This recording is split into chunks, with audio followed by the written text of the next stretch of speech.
wanted to stop his grandson Dhruva from continuing to kill the Yaksha citizens who were not offenders.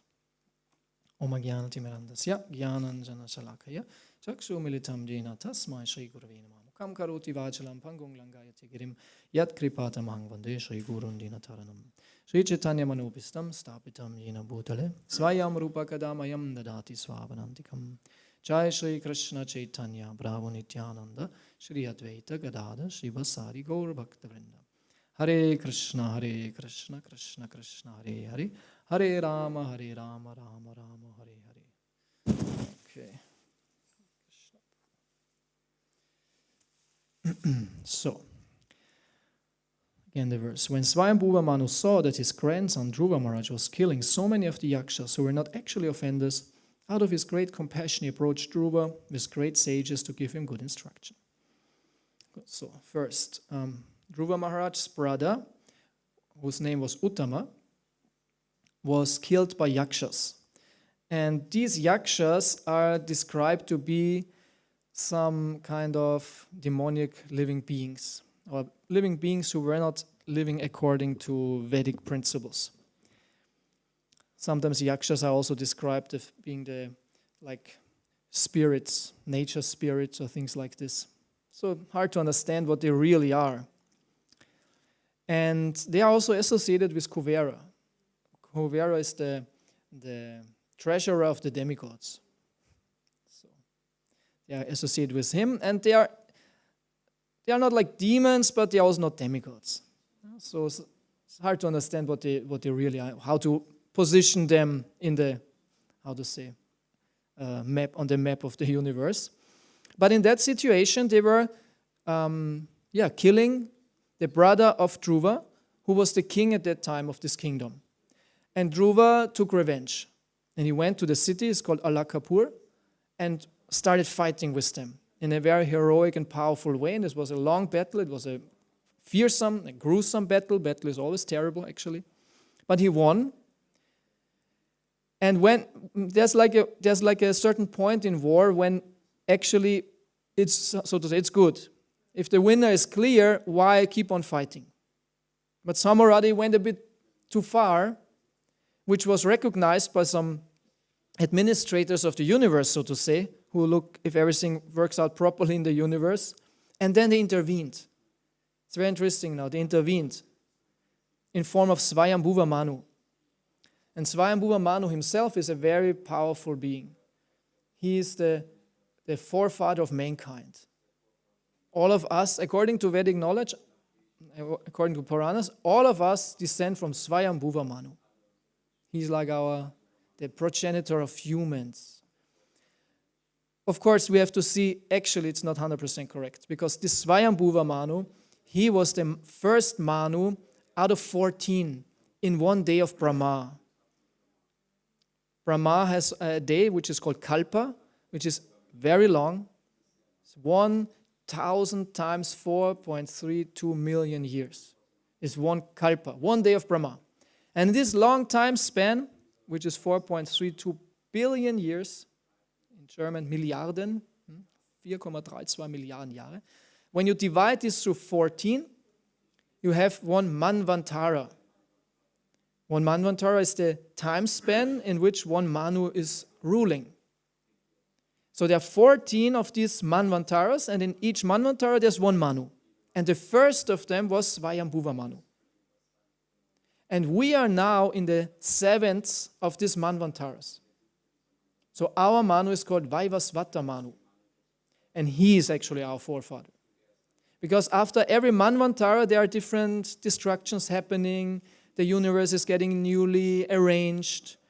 Demigod positions are newly, administered. Like all the demigods switch after one Manvantara. And then they rule for one Manvantara. It's like one government period.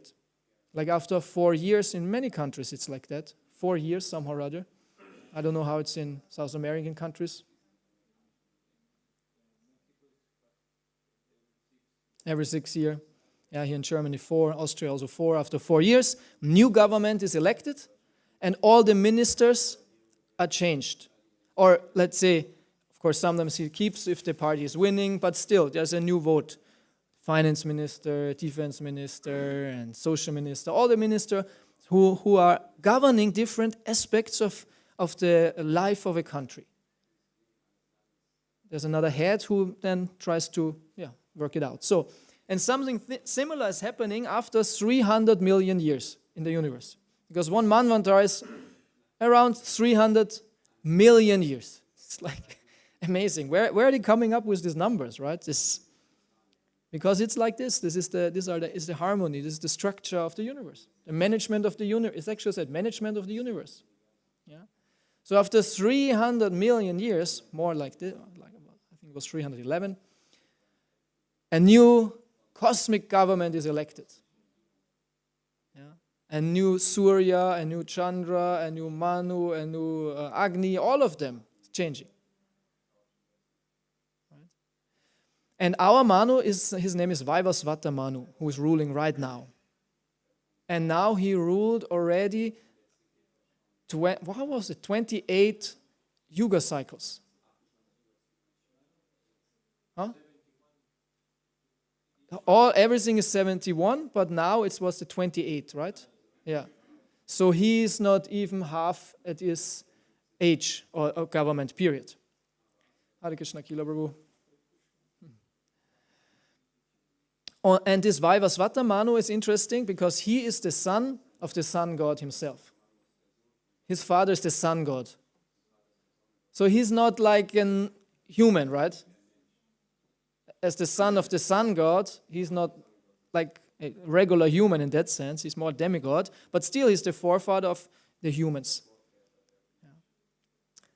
So when we go back in our family line, somehow or other, we will end up with Swayambhuva Manu. And his wife, Shatarupa. Vaivasvata Manu. I actually don't know what is the name of his wife.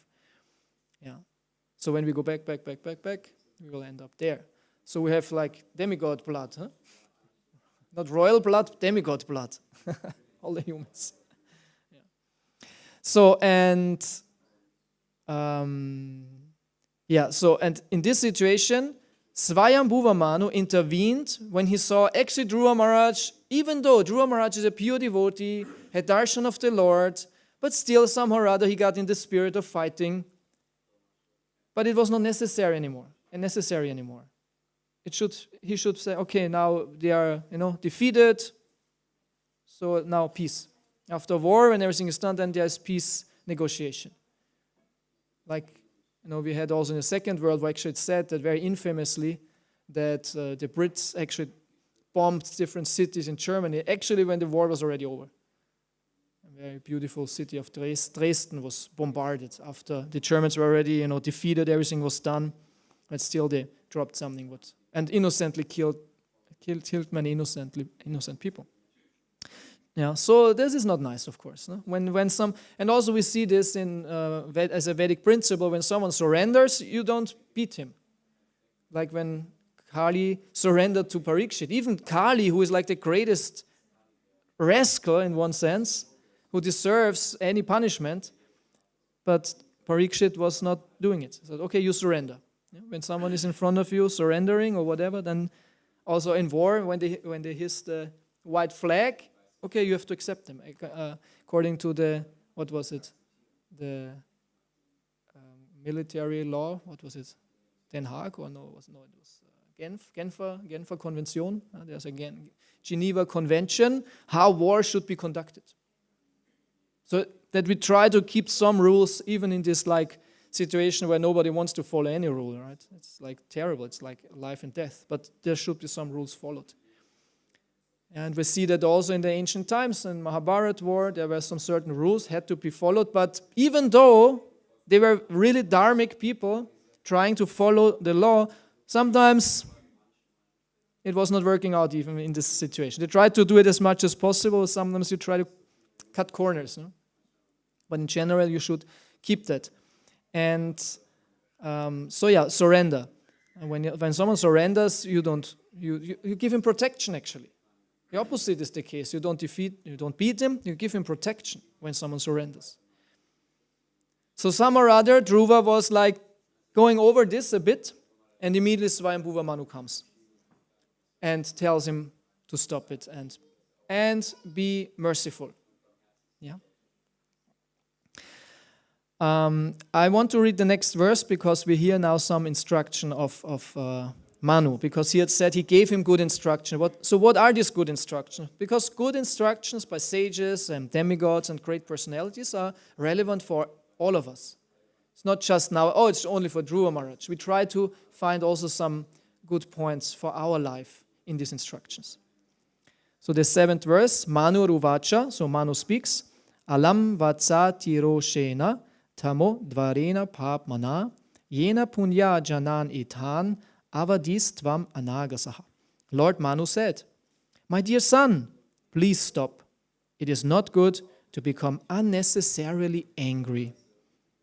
It is the path to hellish life. Now you are going beyond the limit by killing yakshas who are actually not offenders. Purport. In this verse, the word Atiroshena means with unnecessary anger. When Dhruva Maharaj went beyond the limits of necessary anger, his grandfather, Swayambhuva Manu, immediately came to protect him from further sinful action. From this we can understand that killing is not bad, but when killing is done unnecessarily, or when offenseless person is killed, such killing opens the path to hell. Dhruva Maharaj was saved from such sinful action because he was a great devotee. A kshatriya is allowed to kill only for maintenance of the law and order of the state. He is not allowed to kill or commit violence without reason. Violence is certainly a path leading to a hellish condition of life, but it is also required for maintenance of the law and order of the state. Here Lord Manu prohibited Dhruva Maharaj from killing the yakshas because only one of them was punishable for killing his brother, Uttama. Not all of the yaksha citizens were punishable. We find in modern warfare, however, that attacks are made upon innocent citizens who are without fault. According to the law of Manu, such warfare is a most sinful activity. Furthermore, at the present moment, civilized nations are unnecessarily maintaining many slaughterhouses for killing innocent animals. When a nation is attacked by its enemies, the wholesale slaughter of the citizens should be taken as a reaction to their own sinful activities. That is nature's law. Quite a heavy statement here. So Prabhupada speaks about this unnecessary killing. So some killing and fighting is necessary, as also Prabhu mentioned yesterday when someone wants to attack you or is a thief in the house. You don't say, Hare Krishna, I'm a devotee, all fine. Or, as you said in the Christian way, okay, beat me here, beat me here. Okay, for yourself, you might be very, advanced or somehow in illusion, whatever. But for your family, you will not do that. Okay, beat me and beat my wife. Definitely not. Yeah, you have to protect, and you will protect. And this violence is very important. And it might even result in killing. Might even result that you have to kill, of course, God forbidding, we don't want to come in such a situation, but it might even be that you have to kill such an offender. Very terrible, of course, but you would do it probably, or you have to. You have to go as far as possible, as far as necessary, but not further than that, of course. But then Prabhupada says, but there is also this unreasonable and unnecessary killing. And this is very bad, and he says it's actually leading to hell. Of course, if there's unnecessary killing, you get heavy reactions. Heavy reactions. And then Prabhupada gives the example of modern warfare, which is actually exactly that. Because the most damage is done to the innocent. Of course, Prabhupada says in the end also there's a reason why that happens, but still, modern warfare is really, really terrible. Because they don't have any honor anymore to just go on a battlefield and fight amongst themselves. And they use especially the infrastructure of a country to hurt this country and hurt the military in one sense and hurt the moral. It's also often like this, that with purpose, innocent people are killed or cities are bombarded to hurt the moral of the country and hurt the moral of the fighters on the battlefield. It's like indirect warfare in that sense. And it's of course terrible. Or who was it? Where was it? Oh, in one country now in Asia, where was it? I read it online or someone told it. There's now a coup or something. Huh? Myanmar, yeah, exactly, Myanmar. There is now some fighting going on between two parties. And there's one temple. And one of these parties built their base in the temple. They had to take out the deities, devotees had to go away. And they made their military command base in this temple compound now. And they ask for blessing. Huh? ISKCON temple. Yeah, it happened a couple of days ago. So yeah, it's very, very bad. And sometimes they take refuge in schools or things like this. Or they go especially there where there are civilians to use them as shields, so to say. And hope that they will not bomb them because they know this is a school, their children or something. The terrorists or the army goes especially there. Use them. Of course this is terrible. And many, many terrible things are happening. And this is, as Prabhupada says, a pathway to the hell. But at the same time, Prabhupada says, this is a reaction for the killing of so many innocent animals. As Leo Tolstoy said, as long as there are slaughterhouses, there are battlefields. There's a connection. Huh? As long as there are slaughterhouses, there are battlefields. Leo Tolstoy, a Russian writer.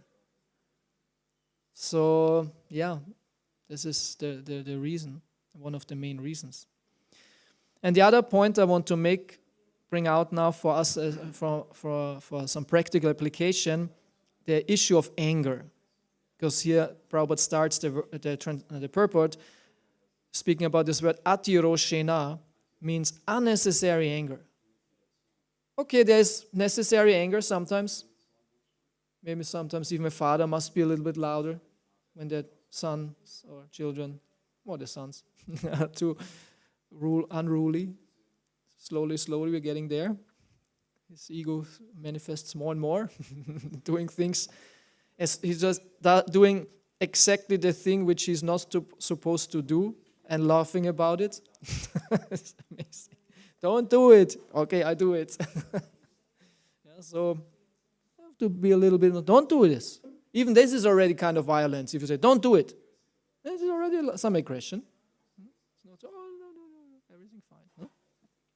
But unnecessary anger definitely is very bad. So necessary anger is something which is controlled, kind of.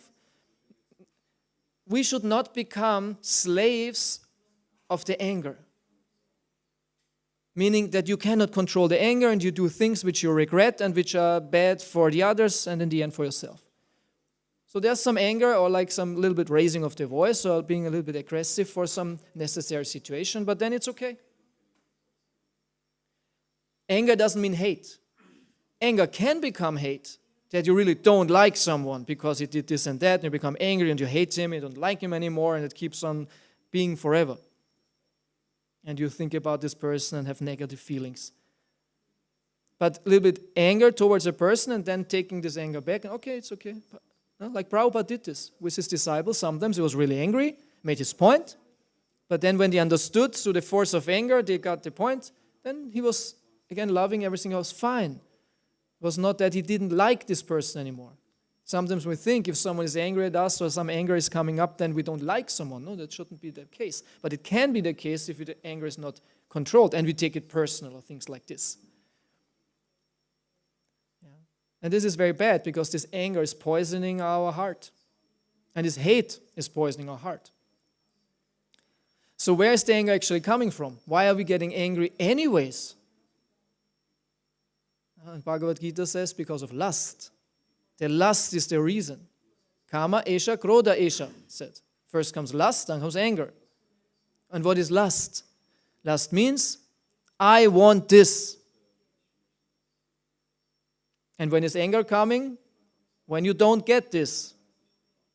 Simple like this. And this lust is attachment. I want this and I'm attached to it. It must be like this. A situation or a thing, or you want something, or some attachment is there. And when this attachment is not fulfilled, you get angry. So what's the solution? We have to be detached. We should not be in a lusty mood. Okay, I have some certain needs, I have to do things, certain desires, but if it's not working out like that, it's fine. Shouldn't be attached. The problem is attachment. Krishna says attachment is the sangha. Attachment is the main problem, which drags us down also. So this sangha must be cut with vairagya. Where is this verse in Bhagavad Gita where Krishna says you have to cut this attachment with the sword of detachment? How was it? And Asanga Shastrena Shastra? How was it? Asanga Shastrena Tridena Chitva. 15th chapter, Bhagavad Gita. Asanga Shastra, the weapon of detachment. You cut down with determination. Dridha means determination. And Krishna refers to the attachment of the soul towards the material world. And he gives the example of the tree, right? This is in the 15th chapter, this example of the tree, which is the material world. And we're all entangled in this tree. We don't know where is up and down and left and right and where to go. It's a big maze. And we're attached to all these things and to the fruits of the tree, to the enjoyment of the world. Going through this world with always some expectation. What can I enjoy? What can I have? So many attachments and desires. And Krishna says, with great determination, you have to cut with the weapon of detachment, asanga. You have to cut all that down. Become detached from it. Vairagya. And that sounds a little bit difficult. And our wonderful, beautiful, easy way to do that is through Krishna consciousness. Krishna will show us a better way. There was one song of Shelter. There is a better way. There is a better way. Yeah. One hardcore band from the 90s, beginning of 2000s. Devotee hardcore band, Shelter. There's a better way. Devotees found a better way to live, to be happy, to engage all their activity and their energy and everything what we have we can use in a better way than before. Before we tried to become big rascals in the material world. The bigger rascal, the better. Yeah. And now we try to be humble, nice devotees, become very happy. And do this with Krishna. So to have a higher taste and higher wisdom to judge any situation according to Shastra and understand what to do. This is what we practice. We are not there. So many things which are not perfect, but with time we learn by daily practice and through the association of devotees. Because when you see devotees who are more advanced than you see how to do it, how to behave, and you understand, oh, this is how I should do it also. The book is very powerful, of course, but we need the person Bhagavat. That's why Prabhu says book Bhagavat and person Bhagavat. And I know it. I read many cantos of Bhagavatam before actually meeting devotees. More or less. I met devotees, they gave me the books, and then I read it. But I did not know how to do it. And then I met devotees, very simple things. This is how you chant Hare Krishna. I did not know that. I read it once in a book, but I didn't, but what to do with it? No? There are sometimes devotees, they understand. They read the Hare Krishna mantra and then they do it also. But I did not. My first book was an 8th canto, Śrīmad-Bhāgavatam, 8th canto. And I read this, and there was one line, someone underscored, one sentence in the purport, was the Hare Krishna mantra. So this was especially then, I recognized this. But I could not understand what it means or what is it for. But when I met devotees in the temple and they gave me a japamala and show you, this is a beat and you make like this, Hare Krishna, and next, and next, and next. Okay. Then it started, then I could chant. And not just that, when you live with devotees or see devotees, advanced devotees, see how they behave, how they interact with others, then you see, this is how to do it. This is how I should be. Right? This is how I should be. This is how I should behave.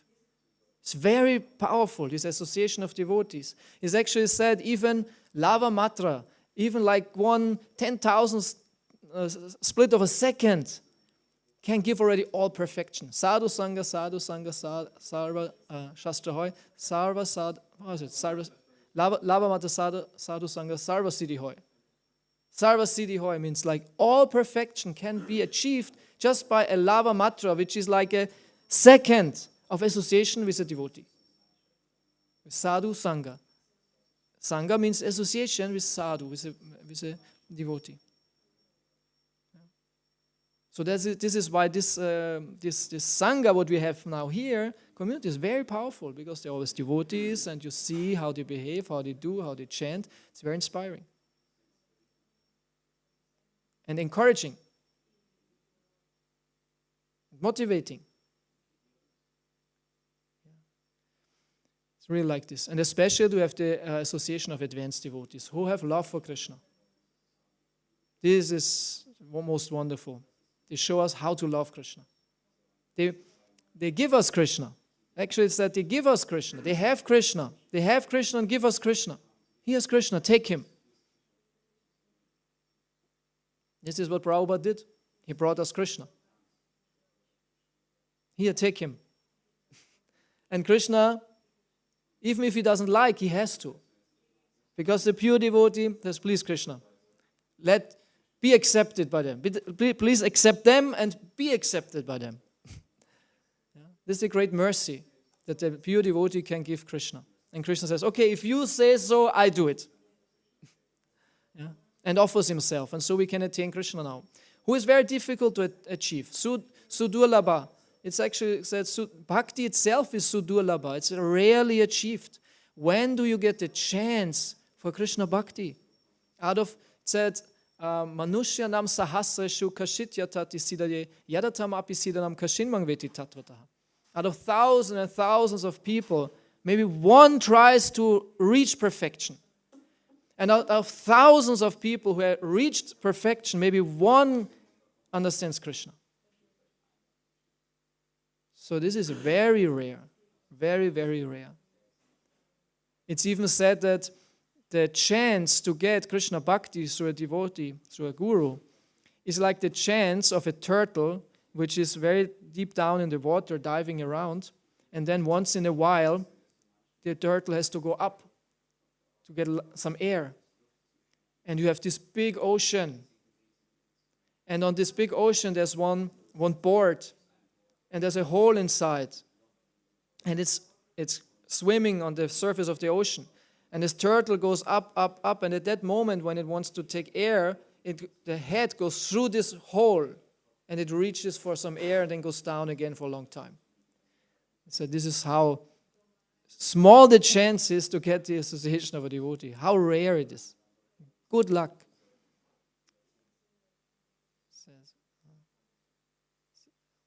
Ramanda Konya Bhagavan Chiva Guru Krishna Prasade Bhai Bhakti Lata Bija.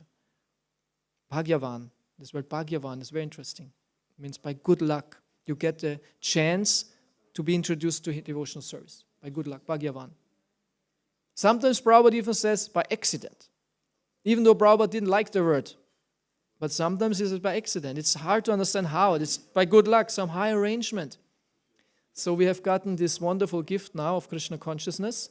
And many years ago, one devotee gave a lecture and he gave the example, which I liked, is that this Krishna consciousness is like if someone gives you like a wonderful jewel, a wonderful precious stone, a big, valuable, beautiful stone as a present. And then you will keep this very nicely and you polish it and take care of it and keep it dear. You don't, just let it, lie around in a random place or don't cultivate it. Or you take care of it very nicely. It's a precious present. So Krishna consciousness is like this jewel we got, which we should really cultivate and take care and really honor. It's a great mercy. It's a great Great mercy. When I think about myself, where I'm coming from and what I was doing before, I really wonder why I can sit here now and speak to you about such elevated topics. So it doesn't make sense. If we turn back the dial of time or the wheel of time for 25 or 30 years, I wouldn't, if I would sit here, I don't know what I would tell you. What I would do. Different person, right? We are changed. Prabhupada said also, we make out of the hippies, we make happies. And Prabhupada said, out of the crows, we make swans. The crow, which is just flapping around and making terrible noise, especially if there are many crows, they can make a real terrible loud noise. It said crows are not, amongst the animals, the crows are not the most respected. Crows are kind of like crowish. But a swan, right? Beautiful swan in a beautiful lake, elegantly floating around. This is a different animal. There's a different vibe, different aura. So before we were crows, and now we're swans. We can become swans. And this word swan in Sanskrit means Hamsa. And actually it's a word for a great personality, especially Paramahamsa, the great swan. It's actually a name, it's a title for a pure devotee. Hamsa, the swan, is compared to purity and elegance and yeah, it's very nice. So this is Prabhupada's amazing gift that we can become now swans and pure devotees. And Prabhupada expected from us to give this also to the others. The more you give, the more you get. You heard that? Sheshika Prabhu always says this. The more you give, the more you get. We always think it's different. Right? The more I take, the more I have. The more I take, the more I have, and more and more and more. But actually you have nothing. Your bank account might pile up, or your stock, your portfolio might pile up, or your garage full of nice cars, some are collecting cars or watches or whatever, or influence or power. The more I have, the more happy I am, but actually it's not. The more stuff we have, the lonelier we get in one sense. So those who give freely to the others, the more they have. I see this every time when I rarely, but sometimes, distribute prasadam. Somewhere or other I never do that anymore, not so often. Oh, it's a little bit loud there. But this is so ecstatic to serve out prasadam to devotees, somehow or other. That is already filling the stomach. So nice to give, right? Or book distribution. So beautiful to distribute a book if someone takes a book or the holy name, or share, or give. Yeah. So this is a giving movement, a movement to give, and this is the mercy mission of Chaitanya Mahaprabhu. To share, to give it, to be selfless. And don't worry about oneself so much. Because if you take care of the others, Krishna will take care of you. I really think so. I see it in my life. I think the devotees understand that. I don't have to worry about myself. Yesterday I had a talk with one young devotee about this point. Oh, shall I, still go to work, or maybe I join the temple, or this and that, and Krishna will take care of you. So many of us, or they were in this situation, I also was in a situation. Shall I keep on studying and become some, decorated person in the material world? My father expected me to become, the first in our family lineage with an academic title. I was not doing him the favor in the end. He was quite frustrated. But why, He was in the temple before with me. I showed him that. He said, it's fine, it's good, it's nice, but why not still study, and become someone? I said, Dad, sorry, cannot do it. Don't want to. This is what I want to do. I could not understand it. Yeah. But later on, he appreciated it. It's fine. So, but no regrets. I could have studied and become, a lawyer or a doctor, and become influential and rich and happy in the material world. And man, all my wonderful young years I've wasted in the street. Hello, are you from here, out of town? Do you like to read a book? Years and years and years working like this on the street, like low-class job. People tell me, go to work. Don't you have a work? What's that? People think he's a beggar, because when you're on the street working like that, you're socially the lowest position. You are amongst the beggars and punks and all that. Really. People treat you like that. Yeah, ignore you, spit at you, sometimes beat you. It's actually quite tough. Yeah. But what you understand is it's for the mission, it's for Prabhupada. Prabhupada was doing the same. Prabhupada got ignored. Prabhupada got harassed. He was doing the same. Yeah. To help the people, to share that. But I have no regrets, zero. All the Sankirtan devotees, the older ones, the Grihasthas, say, oh, these were the best years of my life. They always say, they were the best years of my life. When people tell you, get a job. What are you doing here? Wasting your time. One devotee, I think he's from Slovakia, and he has a company, he has some business, he has some money, he's quite successful. And in spare time, he goes on book distribution. And then one lady told him, what are you doing here? Get a job. And he says, my dear lady, if you want, I can give you a job. I can give you a job.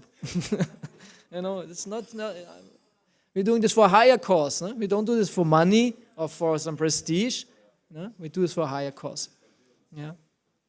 So I have no regrets for that, because the more we surrender to Krishna, especially we take on hard work, the more heart gets purified. Like when we heard about Gundicha Marjana, the cleaning of the temple, which was very intense, the devotee cleans his heart. And you come sometimes to your limit. Say, oh, should I do that? Oh, it's too much, it's too intense.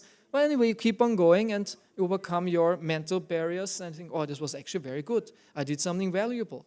And I forced myself and I went above my limit. And actually I see now, well, I can do way more than I thought. We think very small, I can only do that. But actually everyone can do so much more. In one sense, there is no limit. Again, to the book distribution. When devotees started distributing books, which is super difficult. Well, there are sometimes some demigods, they fell from the sky and incarnated in the Hare Krishna movement, and they distribute books like ice cubes to Eskimos. They are like empowered, like anything. But most of us struggle like crazy. How is it? Blood, sweat, and tears. I remember one of my beginning times on book distribution in Graz. And it's a city, it is like it sounds, Graz. Actually, it's a nice place. It's in Austria. It's Graz. And it wasn't working, and I was trying. I got, ignored, and I was like almost crying. I was sitting on some park bench. I was like, Krishna, it was so hard. It was so hard. And then you somehow or other get your act together. Okay, try again and keep on going. And then comes a person who says, okay, yes, I'll take a book, or maybe I'll take even 5. That's great. And you think, wow, that's so great. That's wonderful. And all the blood, sweat, and tears are worth it. This is now, of course, you understand philosophically, this person made lots of, it's great mercy for the person. But at the same time, you become so happy. You see how Krishna is somehow rather happy with you. The happiness and ecstasy in this Sankirtan Yagya on book distribution, it was like amazing. How can it be, actually? You just gave a book to a person who becomes so happy. It's mystical. And in the end of the day, it's like always so intense, so nice. And then you start chanting a couple of rounds or read, and everything is so clear and powerful.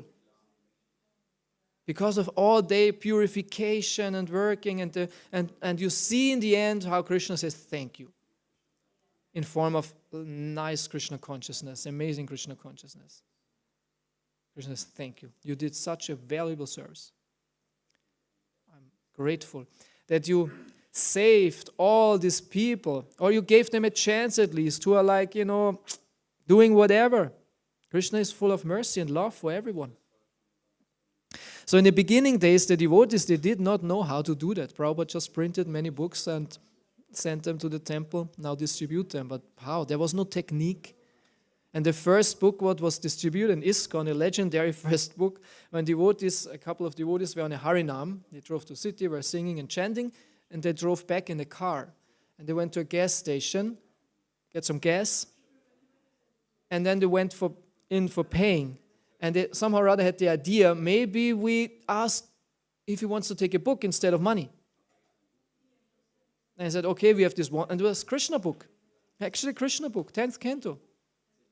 This is I know we should pay, but we have a certain offering for you. Here's a wonderful book and was newly printed, also nice quality, hardbound book. Maybe you like to take this instead of the money. And the man said, yes, that's nice. Yes, I like that. And he was amazed. Oh, I don't know if this was then forever the strategy, but they at least knew it works. And some or other, they figured out how to do it, go on the street, introduce the books to the people, and different other ways. So many ways how to distribute books. I was last time on the street, I don't know in which kalpa. It's so long ago, but I distribute books online. Works fine too, very nice. So, and then the devotees learned the art of book distribution. And they went out like a whole day, 6, 7, 8, 10 hours and distributed maybe 8, 9, 12, 15 books. And this was like amazing. And there were so many devotees, so they distributed many books because there were so many devotees. So if everyone distributes 10 books and there are like 20 devotees, like 200 books. But then they refined the art and they distributed one devotee wanted like 20 or 50 or 100 or 500 books a day. Which was incredible, but they could see there is no limit to it. And this is applicable to all aspects of devotion service. We always limit ourselves, think, I can only do that. I can only chant so many rounds. Like, as I said, my first round of Hare Krishna chanting, it was so terrible. Like the first 10 mantras were, it's nice, it's new, but then I thought this never ends. Like this japa is like eternal, another one, because the mind is not used to that. Very difficult. Like 1 round or 2 rounds are very difficult. And then it gets easier and nicer, and now for devotees 16 rounds is like not a big deal. So we can do so much more. And then of course, in South America, there were many great devotees who distributed like books in incredible amounts, but in Europe we had Harinam, who was very famous, and he distributed, anyway, it's a long story, but still it's amazing. He wanted to distribute in this 1 year, I think it was 60,000 books. He started a year and said, I will distribute this whole year now, as much as I can, try to reach 60,000 books in 1 year. This is quite special, And then there was the last week of the year, and still 4,200 books were missing. And he set himself a goal, okay, I can only do it if I distribute now, 4,200 divided through 7, 600 something? A day. It's just 600 books a day, I will make it. And I think I can do it. Huh? Akil Prabhu?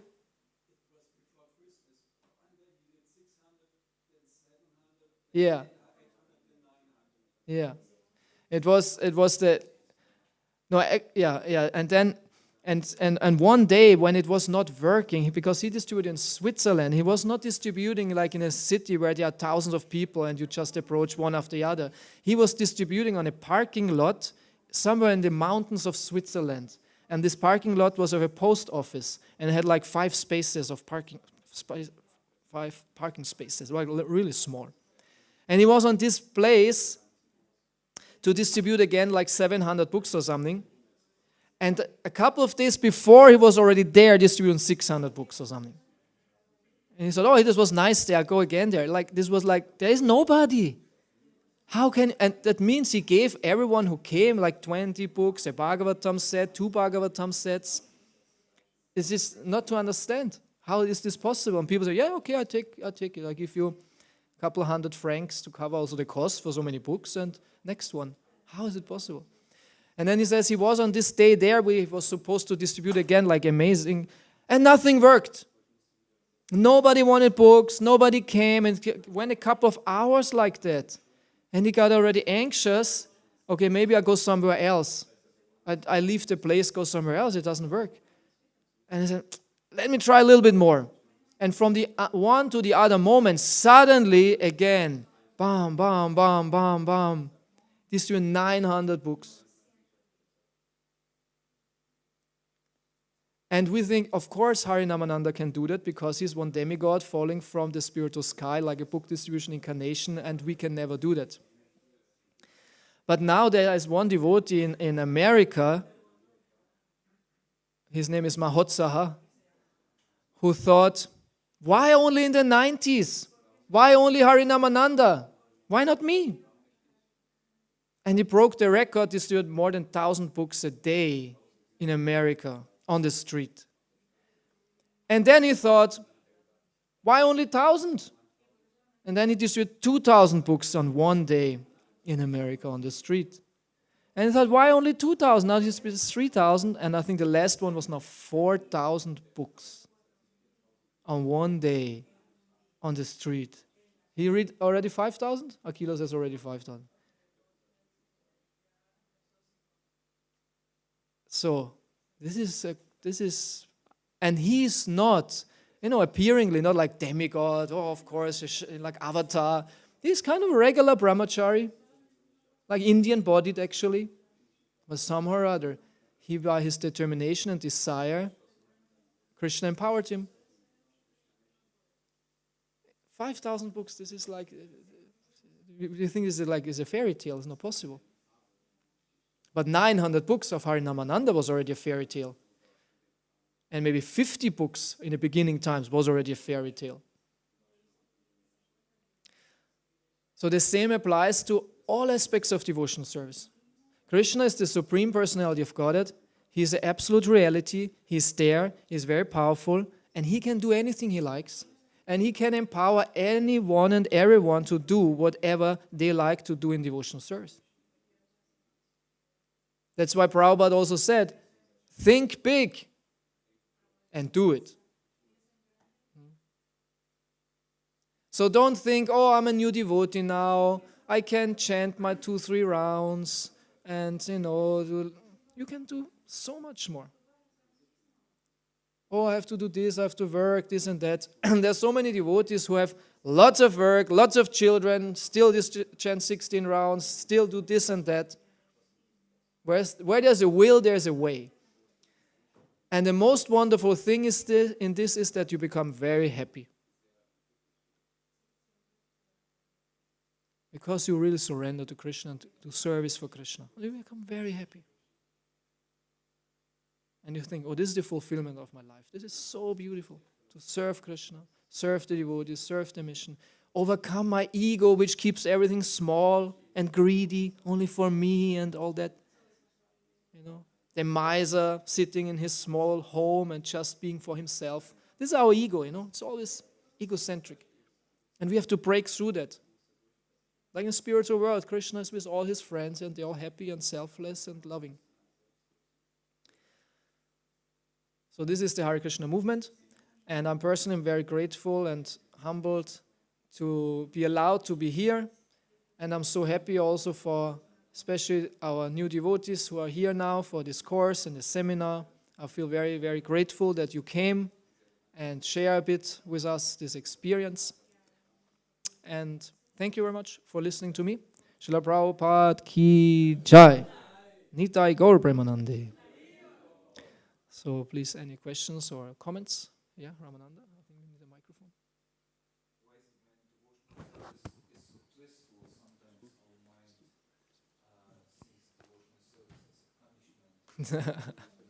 Yeah. Yeah. Okay, question. So it's true, sometimes when we are in some some, how to say, routine. Especially temple devotees have certain services which are very demanding, yeah, and it's day in, day out, and we might sometimes lose the focus or the consciousness. We have to see where is our level, right? Of course, we cannot act like Prabhupada. If my guru sends me now to, I don't know where, on a boat or even a nice plane ride and say, open a temple, a center, or save this whole country, try to at least, or whatever, I might not be so happy, or because it's not my capacity. So we have to see our capacity, but still go to the boundary of that capacity and go a bit further, test the grounds. But at the same time, we have to be realistic, and we have to try to see what is possible. And of course, sometimes, we have to take a nap, or we have to, relax a bit. It's not that we can be always completely hardworking. And Prabhupada also encouraged that. There's time for resting and there's time for working. So we have to be realistic and be, just realistic. Yeah?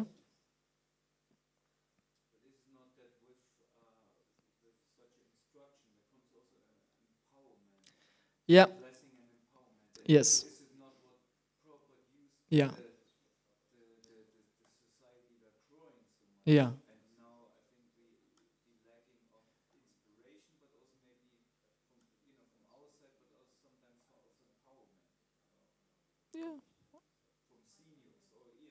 Yeah.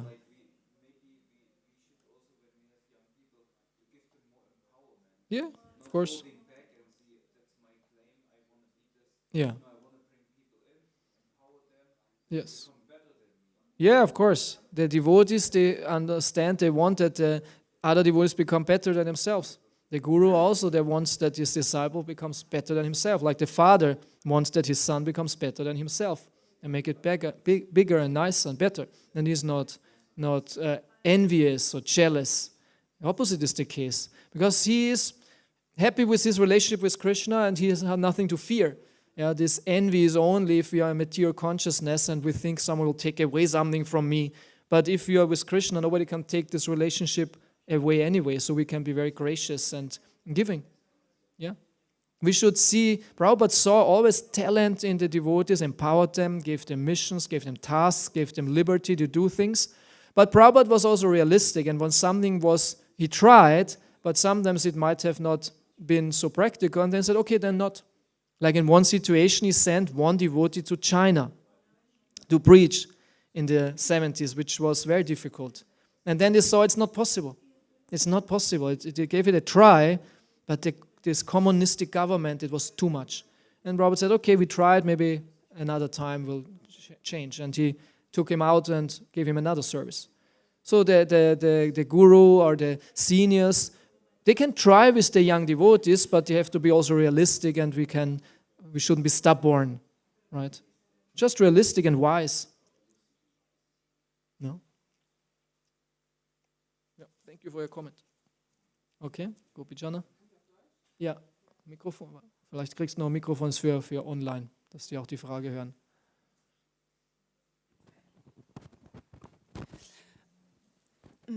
Ich habe jetzt eine Bhagavad Gita mitgenommen, um die jetzt am Übermorgen meinem Sohn zum Geburtstag zu schenken. Er wird 21.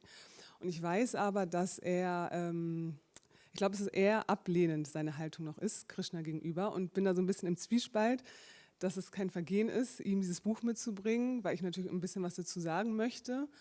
Und wollte fragen, hast du dazu einen Ratschlag oder einen Tipp, wie das sozusagen einem 21-Jährigen, der auch gerne Marihuana raucht und halt voll drin ist in der Maya und wie ich das sozusagen ihm gut oder so geben kann, dass es jetzt zumindest schon mal kein Vergehen ist. Yeah, her question was that she got now Bhagavad Gita from here, which she wants to bring her son, who has now his 21st birthday, and she wants to give him as a present, but she fears that he is actually not so much interested, and he is in all his, she says, Maya world and all that, and she wants to ask how to do that in a way that at least it's not offensive, also towards Bhagavad Gita, but to make it as good as possible. So, I try to say something, and then I would like to definitely also hear from Aravinda Prabhu what or he would also say to that. But first, I would say you know your son better than anyone else. And when you're already afraid that actually it might not be a good idea because he might react in a negative way even or feel pushed or something, then maybe don't do it. Yeah, and try to communicate Krishna in a different way to him, which in time will work out better. When you understand that he might not read it now or value it, all that, maybe it's not necessary. Yeah? Of course, you could say the book gives him some blessing, just holding it and having his bookshelf, all that, fine. But on which cost, so to say, right? If and another time in future might be a better moment when you can value it more, maybe even read it. So if you have to see for yourself, right? And if you fear already that it might react in an adverse way, then yeah, we should not be also sometimes, how to say, too unwise to think, too, how to say, yeah, we have to be wise how to do it, right? And it's not always like, okay, I give you a book and that's the best way, or tell you Krishna, Supreme Personality of God, it's the best way. We all made the mistake, especially with our family, to be, as I said, it's an offense against the holy name if we tell someone who is not faithful about the whole thing because he might not accept it, might make offenses, cannot value it. The person has to be ready for it also, right? And sometimes there are better ways to bless a person than giving a book or telling about Krishna, right? Like prasadam, like all these soft ways, or praying for the person, or just being there and being nice. And sometimes it's better for family members, when we are devotees, to be just nice family members than to be good devotees. Because people cannot relate to a good devotee. Yeah? Of course, in heart we are good devotee. It doesn't mean we are Maya, but with the family we are like the best son, the best daughter, the best mother. And then they say, oh, he's such a wonderful family member, better than before. Maybe it has something to do with Krishna. Krishna makes people nice and good. Oh, maybe Krishna is good. Right? And sometimes the boys are, no, Mama, here, this is a whole Bhagavatam set. It's very important. You have to read it now every morning. And here's a chappa and 16 rounds. It's very important. If not, you might go to hell even. Or Krishna is not pleased. And, this is boga. This we cannot eat. Or, this is even, there are eggs inside. And this is also very bad. You cannot do that. And they will think, you're like a religious fanatic. Right? I know it's difficult for all of us, especially with family, because we have to be very patient and tolerant, but in the hope that they will be a bit more open when they see our change of character and time. And then they take a book and read it, understand it. So you have to definitely know for yourself how ready he is for what. Is he ready for this or that, in which stage he is, so to say. And be careful in doing that. And sometimes maybe a little bit less is better than too much. Huh? But I don't want to discourage you, but just as a principle. I would say like this. Arinda Prabhu, I would be very happy. Thank you. Nice. Si puede traducirle, si tu intención es la correcta, Krishna va a darte la inteligencia. Y estar segura de tu intuición, porque Krishna está en el corazón, ¿no?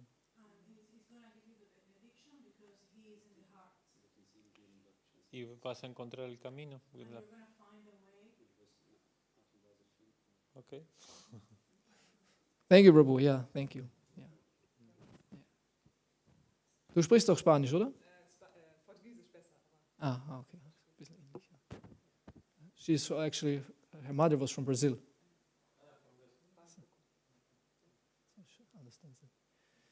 Okay, so thank you so much. Thank you for your question. Thank you for your comments, for your time, for your patience. I wish you all the best today in this wonderful day in Krishna consciousness. Srila Prabhupada ki jai. Nitai Gaur Premanande.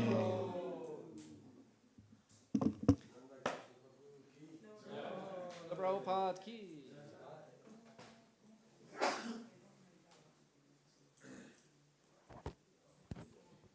Aber wenn du unbedingt Buch geben möchtest, wir haben ja auch andere Es gibt so was Softbücher, zum Beispiel dieses verborgene Schatz Indiens mit den ganzen Bildern drin und so geht's. Ja. Aber wie gesagt, das musst du wissen und wenn du nicht ganz sicher bist, vielleicht ein bisschen weniger am Anfang, besser. Und mit der Zeit ist er dann vielleicht Ich glaube, Bilder können ihn eher abschrecken. Ich glaube, Bilder würden ihn eher abschrecken. Bilder schrecken Ja, auch. ja, ich glaube, es sind zu viel. Ja. Aber, ja, okay. In Verbindung mit Gebet.